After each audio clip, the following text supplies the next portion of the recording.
Yes, hello mga ka-reels, isang mapagpalang araw sa ating lahat. So I just want to share lang po yung aking journey po sa aking niche tutorial. Since 2 years po ako nag-stop sa paggawa po ng mga videos ng mga tutorial.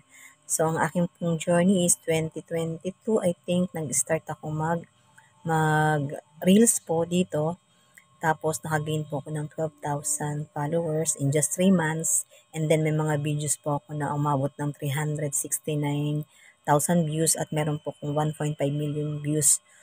So yun, in 4 months sa pagre-reels, na-invite ako ni Meta na magkaroon ako ng ads sa aking reels. So na-excite po ako, pero ganun po talaga kapag na-invite na tayo ni Meta sa ating reels or sa ating long form video, lalabas po talaga yung mga violation natin. So doon na find out na marami po akong violation, yung mga nakaraan pong violation. So na find out yun na Meta, kaya naging dahilan para not recommendable ako. So ano nga ba yung not recommendable na? Kapag not recommendable po yung iyong page o yung profile na ginagamit, hindi po yun i-allow ni Meta na makarating sa iba't ibang lugar, iba't ibang mga tao.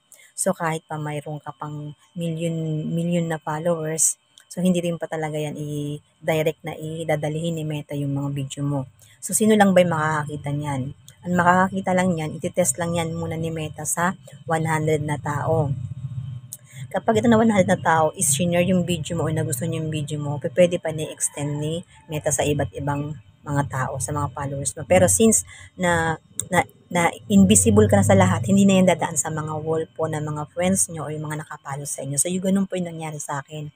So kahit na gumawa ko ng napakamaraming mga tutorial na videos, hindi na rin siya gagana dahil hindi na siya, invisible na siya sa mga tao. Kahit pa yung mga friend mo talaga, hindi siya dadaan sa wall mo. So yun po yung disadvantage kung tayo ay not recommendable. So yun, after 2 years, nag-stop ako kasi hindi na rin gana talaga kahit may mga ads pa ako sa aking mga video. Last month, naisip ko na pwede akong umapila. So yun lang po yung ginawa ko, umapila ako.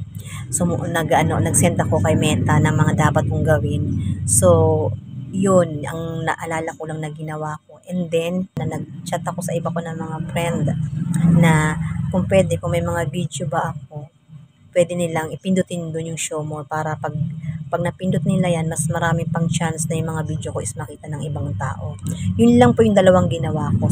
Tapos na-find out ko kagabi. Pag-check ko, nagulat ako kasi recommendable na ulit siya. So, gato pa yung tsura pag recommendable. So, ganyan po. So, pag recommendable na po tayo, pwede na ulit tayo mag-post ng mga video at yung mga video natin kapag organic siya sa iba't ibang mga followers mo at magiging visible na siya. So, yun lang po ngayon. Sa susunod, ituturo ko po yung kung paano ba yung ginawa ko para maging recommendable ulit tayo. Salamat po ulit. God bless everyone.